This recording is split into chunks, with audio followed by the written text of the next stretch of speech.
Au sommet d'Accra de Ghana, qui débute aujourd'hui, les chefs d'État ouest-africains sont réunis une nouvelle fois pour parler des coups d'État et des transitions qui ont lieu dans 3 pays ouest-africains, le Mali, le Burkina Faso ou encore la Guinée. Pour faire le point sur la situation, nous sommes en direct avec Ousmane Diaye, notre envoyé spécial sur place. Ousmane, dans quelle atmosphère débute cette réunion ? Oui, le sommet s'est ouvert depuis une demi-heure à peu près. Alors, l'atmosphère est assez étrange. Alors, d'un côté, on a un immense espoir sur le Mali, un espoir de lever des sanctions.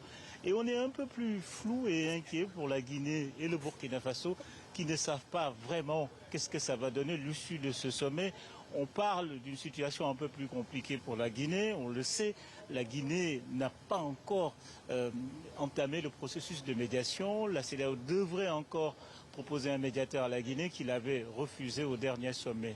Alors, malgré ces dossiers compliqués et les attentes, nous avons pu accrocher les chefs d'État à leur arrivée tout à l'heure, juste avant la réunion. Ils étaient plutôt détendus. Je vous propose de suivre le président Macky Sall du Sénégal et le président libérien George Weah. Tout se passera bien. Tout se passera bien. On est content pour être là. Je crois que c'est très important. Et on verra qu'est-ce qui passe dans la réunion. Mais on espère nos pays réunis et pour faire une très bonne décision pour notre peuple.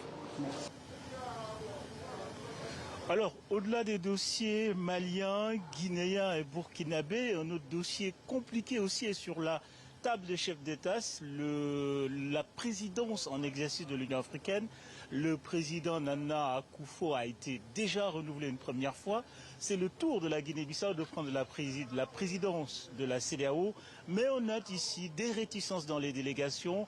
Et pour cause, la Guinée-Bissau est un pays assez instable. D'ailleurs, la CEDEAO vient d'envoyer un contingent de soldats essentiellement nigériens pour sécuriser le président Mbalo, le président bissau-guinéen. Donc, une incertitude sur la future présidence de la Commission aujourd'hui.